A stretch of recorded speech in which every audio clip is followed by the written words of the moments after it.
توبہ کی آیت نمبر 90 ہے۔ اعوذ باللہ من الشیطان الرجیم، بسم اللہ الرحمن الرحیم۔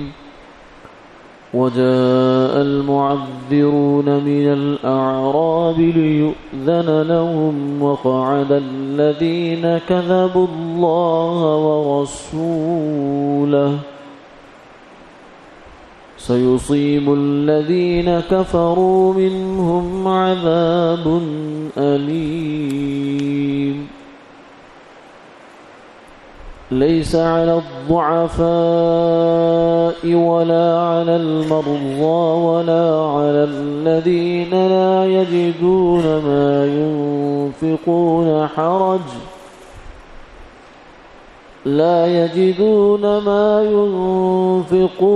حرج إذا نصحوا لله ورسوله ما على المحسنين من سبيل والله غفور رحيم ولا على الذين إذا ما أتوك لتحملهم قلت لا أجد ما أحملكم عليه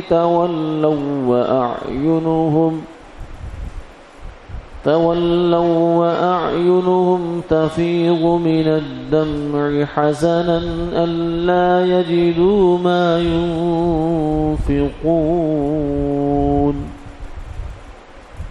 إنما السبيل على الذين يستأذنونك وهم أغنياء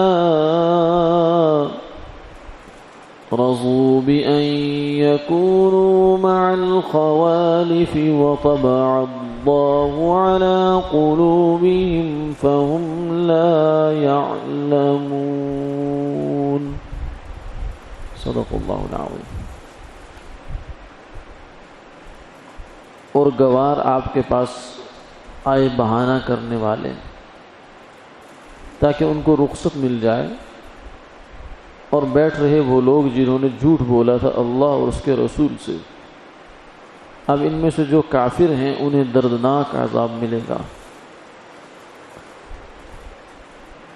ضعیفوں پر، مریضوں پر، اور نہ ان لوگوں پر جن کے پاس خرچ کرنے کے لیے کچھ نہیں، کوئی حرج نہیں ہے، جب کہ وہ صاف دل سے صاف ہوں اللہ اور اس کے رسول کے ساتھ۔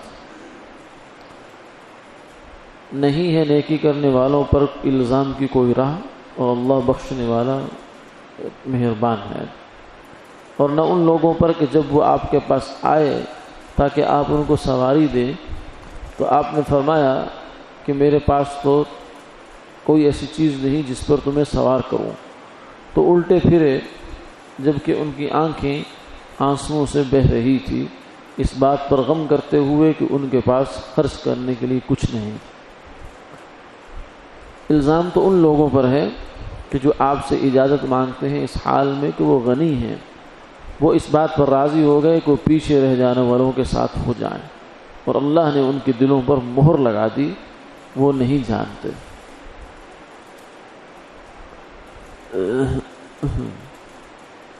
جنگ تبوک میں چونکہ مشکل سفر تھا تو اس میں سے جو مخلص مسلمان ہیں وہ تو گئے، لیکن اس کے علاوہ باقی دو قسم کے لوگ پیچھے رہ گئے، بلکہ تین قسم۔ ایک تو معذور لوگ، ضعیف، بوڑھے یا عورتیں، بچے، یا کوئی معذور جیسے کوئی ٹانگ سے، کوئی آنکھ سے، یعنی ایسا آدمی جو جہاد میں نہیں چل سکتا۔ اور دوسرے وہ منافقین تھے جو اندر سے مسلمان ہی نہیں تھے، سرے سے اوپر سے مسلمان ہوئے مگر یہ مشکل آزمائش میں وہ لوگ پیچھے ہٹ گئے۔ اور تیسری قسم میں کچھ لوگ ایسے تھے جو دیہاتوں کے رہنے والے بدو تھے اس زمانے میں، تو وہ بھی آ کے اجازت لینے لگے کہ ہمیں رخصت دے دی جائے کہ ہم جہاد میں نہیں جا سکتے۔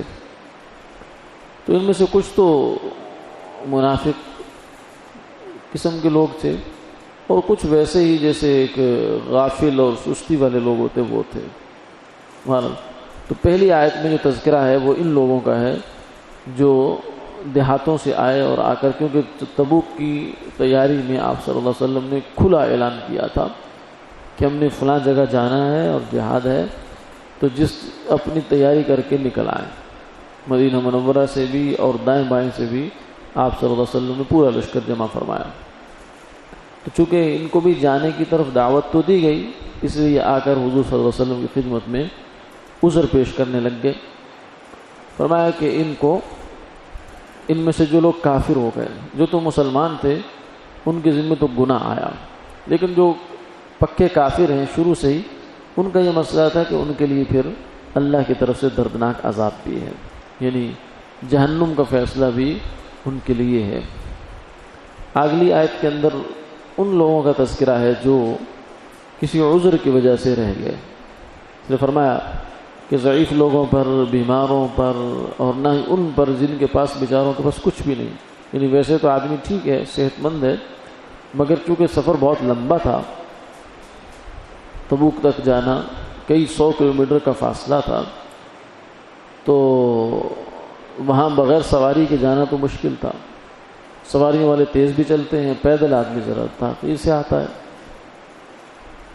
تو اس لیے کچھ لوگ ایسے بھی تھے جن کے پاس کچھ نہیں تھا، اپنی جان لے کر وہ آ گئے اور آ کر عرض کہ یا رسول اللہ ہمارے پاس جانے کے لیے کچھ بھی نہیں ہے، لیکن ہم حاضر ہیں۔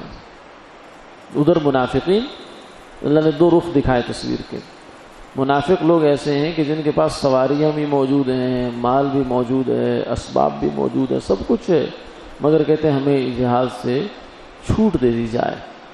اور ادھر یہ مخلص مسلمان، ان کے پاس کچھ بھی نہیں ہے، نہ سواری ہے، نہ مال ہے، نہ کوئی فراخی کی صورت ہے، لیکن یہ جانے کے لیے تیار ہے۔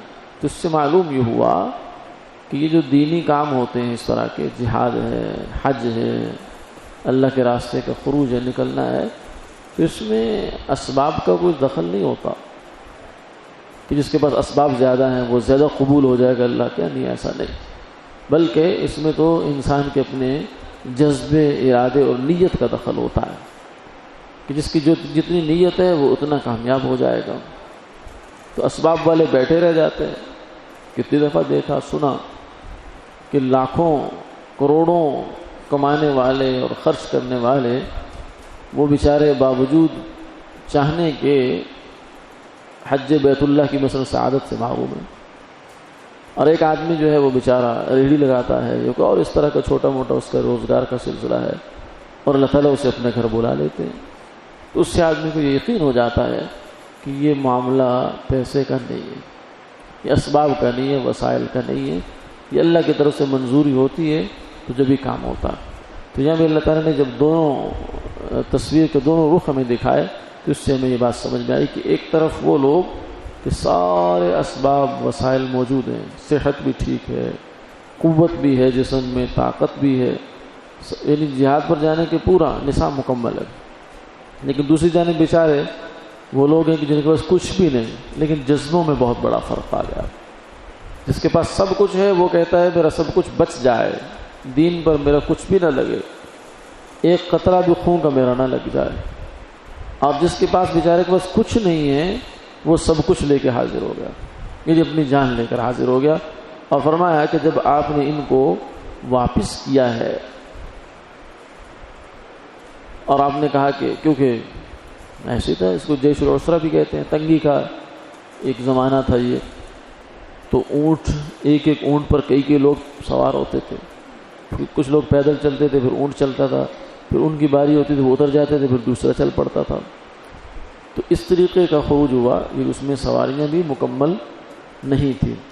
تو آپ صلی اللہ علیہ وسلم کی خدمت میں کچھ لوگ آ کر کہنے لگے رسول اللہ ہمارا دل چاہ رہا ہے جہاد پر جانے کو، مگر سواری نہیں ہے، تو آپ ہمارے لیے کوئی انتظام فرما دیں۔ تو آپ صلی اللہ علیہ وسلم نے فرمایا کہ میں کہاں سے لاؤں؟ لا اجد ما احملکم علیہ، میرے پاس سواری نہیں ہے. یہ نہیں کہ دینی نہیں بلکہ ہے نہیں، اگر ہوتی تو ضرور دیتا تمہیں. تو وہ بیچارے تولوا واعینہم تفیض من الدمع، اب ان کو یہ جہاد سے پیچھے رہ جانے کا اتنا دکھ ہے، اتنا افسوس ہے کہ ان کی آنکھیں ڈبا جاتی ہیں، بلکہ ان کی آنکھوں سے آنسو چھلک پڑتے ہیں. تولوا واعینہم تفیض من الدمع حزنا الا یجدوا ما ينفقون، کہ ہے کاش، کیا وجہ ہے کہ ہم قبول نہیں ہو پا رہے، ہمیں موقع نہیں دیا جا رہا کہ ہم چلے جائیں. تو بعض دفعہ انسان کی طلب اور تڑپ جو ہے یہ بھی اللہ کے عرش کے دروازے کو کھٹکھٹاتی ہے اور دروازہ کھل جاتا. تو ان لوگوں کو ایسی حالت میں تھے کہ آپ صلی اللہ علیہ وسلم کی خدمت میں 6 اونٹ آ گئے. کہیں سے کوئی زکوٰۃ کا مال ہو گیا، کوئی اور مال تھا، بہرحال وہ آ گئے. تو آپ نے پھر اس میں ان کو ان پر سوار کروا دیا. اس قسم کے جو لوگ تھے جو بیچارے عجیب کشمکش کا شکار تھے، جہاد چھوڑنے کو بھی دل نہیں چاہ رہا اور لگانے کو کچھ پاس ہے نہیں. اسی طریقے سے سیدنا عثمان رضی اللہ تعالیٰ عنہ نے اس موقع پر 3 سواریوں کا انتظام فرما دیا، حالانکہ اس سے پہلے بہت زیادہ وہ کر چکے تھے. یعنی مختلف موقعوں پر آپ صلی اللہ علیہ وسلم کی سیرت طیبہ میں ملتا ہے کہ مختلف موقعوں پر جہاں تنگی تکلیف کا سامنا ہوا تو سیدنا عثمان رضی اللہ تعالیٰ عنہ کے مال کو اللہ نے قبول فرمایا. تو جنگ تبوک میں بھی بڑا پیمانے پر انہوں نے مال خرچ کیا تھا اور اپنی استطاعت کے مطابق جو کچھ تھا اسے بڑھ کر کیا، مگر پھر بھی 3 سواریوں کا انتظام آپ نے اپنے خرچے سے کر دیا. تو نتیجہ تو نہیں ہوگا کہ یہ بھی جو اس قسم کے لوگ تھے ان کو بھی جہاد میں شرکت کا موقع مل گیا. جیسے فرمایا کہ یہ لوگ آپ سے سوال نہیں کر رہے کہ ہمیں چھوڑ دیا جائے، جہاد سے چھوٹ دی جائے، بلکہ یہ تو جانا چاہ رہے ہیں اور آئے خدا میں اپنی جان مال قربان کرنا چاہ رہے ہیں. فرمایا کہ مسئلہ تو ان کا ہے جو سب کچھ ہونے کے باوجود بھی راہ جہاد سے پہلو تہی کرتے ہیں. اور بلکہ اگر دیکھا جائے عام حالات میں تو جس کے پاس جتنے اسباب و وسائل زیادہ آ جاتے ہیں وہ اتنا گھر جاتا ہے بیچارہ. دین پر خرچ کرنے کے لیے، دین کے لیے نکلنے کے لیے، دین کے لیے قربانی کرنے کے لیے اس کے وہ جذبات نہیں رہتے جو بالکل ایک سادہ آدمی کے جذبات ہیں. جس کے پاس تھوڑا مال و دولت ہے اس کے جو جذبات دین کے بارے میں وہ اور طرح کے ہیں، اور جو زیادہ غنی ہے اس کے جذبات اور طرح کے ہوتے ہیں. رضوا بأن يكونوا مع الخوالف، فرمایا کہ یہ تو عورتوں کے ساتھ پیچھے بیٹھنے پر راضی ہو گئے. اور اصل بات یہ ہے طبع اللہ علی قلوبہم، ان کے دلوں پر مہر لگ گئی ہے. فہم لا يعلمون، لیکن ان کو اس بات کا اندازہ ہی نہیں ہے کہ ہمارے ساتھ کیا ہو. یہ اپنے خیال میں سمجھ رہے ہیں کہ ہم نے بڑی ہوشیاری سے کام لیا. کہ دیکھیں ہم حضور کی خدمت میں گئے اور جا کر ہم نے جھوٹی سچی جو ہے باتیں کر کے حضور سے اجازت لے لی تو ہمارا کام بن گیا. لیکن انہیں اس بات کا اندازہ نہیں ہے کہ یہ اللہ نے سب کچھ بتا دیا. یعتذرون الیکم اذا رجعتم الیہم قل لا تعتذروا لن نؤمن لکم، کہ فرمایا جب آپ لوگ پلٹ کر آئیں گے تو یہ آپ سے عذر کریں گے، بہانے کریں گے ہمارا یہ مسئلہ تھا، یہ مسئلہ تھا. فرمایا کہ لا تعتذروا، عذر کرنے کی ضرورت نہیں. قد نبأنا اللہ من اخبارکم، اللہ نے ہمیں تمہاری ساری باتیں بتا دی کہ جو مسئلہ تھا، جو جھوٹ بولا اس کا بھی پتہ چل گیا، جو سچ بولا اس کا بھی پتہ چل گیا. تو اس لیے تمہیں زیادہ ہوشیاری دکھانے کی ضرورت نہیں ہے. اصل بات یہ ہے کہ تمہارا جہاد میں جانا اللہ کو منظور ہی نہیں تھا، اور اس کی منظوری کے بغیر کوئی کام نہیں ہو سکتا. وطبع اللہ علی قلوبہم، اللہ نے تمہارے دلوں پر مہر لگا دی. فہم لا یعلمون، اب تمہیں اس کا ادراک ہی نہیں ہے. اپنے خیال سے بڑے ہوشیار ہو لیکن اصل میں تمہارا پتہ کٹ گیا ہے. وآخر دعوانا الحمد للہ رب العالمین.